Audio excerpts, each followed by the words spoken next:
వైఎస్ఆర్సీపీ నేతలపై కూటమి ప్రభుత్వం కక్ష సాధింపు చర్యలు ఆగట్లేదు.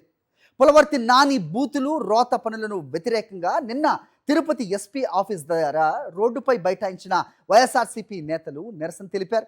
ఈ నేపథ్యంలో వైఎస్ఆర్సీపీ నేతలపై పోలీసులు కేసులు నమోదు చేశారు. చెవిరెడ్డి మోహిత్ రెడ్డి, హర్షిత్ రెడ్డి, రఘునాథ్ రెడ్డిపై అక్రమ కేసులు పెట్టారు పోలీసులు.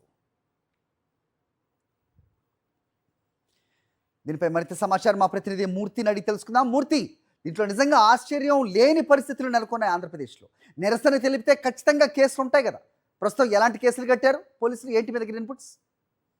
అది కూటమి ప్రభుత్వం అధికారంలోకి వచ్చిన తర్వాత వైఎస్ఆర్ కాంగ్రెస్ పార్టీ నాయకులను ఏ విధంగా ఇబ్బందులకు గురి చేయాలి, ఏ విధంగా తప్పుడు కేసులు పెట్టాలనేది లక్ష్యంగా చేసుకుని తప్పుడు కేసులు నమోదులు చేస్తూనే ఉన్నారు. ప్రజాస్వామ్యయుతంగా నిన్న ఎస్పీ కార్యాలయం వద్ద వెళ్లి ఆయన ఎస్పీని కలిసి వినతి పత్రం ఇచ్చేందుకు చెవిరెడ్డి భాస్కర్ రెడ్డి కుమారుడు చెవిరెడ్డి మోహిత్ రెడ్డి, ఆయన హర్షిత్ రెడ్డి, ఆయన తమ్ముడు రఘునాథ్ రెడ్డి పైన ముగ్గురు పైన కూడా కేసులు నమోదు చేశారు. ప్రధానంగా వాళ్ళ లక్ష్యం ఒకటి తప్పుడు కేసులతో వేధింపులు గురి చేయడం, వైఎస్ఆర్ కాంగ్రెస్ పార్టీ నాయకులను టార్గెట్ చేయాలన్నటువంటి లక్ష్యంతో నిన్న ప్రజా సమస్యల పరిష్కార దినోత్సవం సందర్భంగా వారు గ్రీవెన్స్ డే రోజు నాడు ఎస్పీ కార్యాలయంలో వినతి పత్రం ఇచ్చేందుకు వెళ్తా ఉంటే వారిని అడ్డగించారు.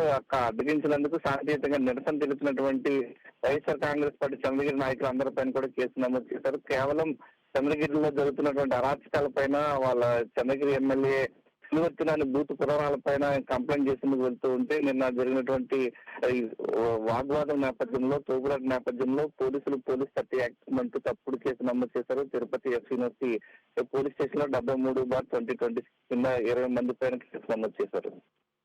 ఓకే మూర్తి. మరిన్ని అప్డేట్స్ కోసం ఛానల్ ను సబ్స్క్రైబ్ చేయండి. నోటిఫికేషన్స్ కోసం బెల్ ఐకాన్ పై క్లిక్ చేయండి.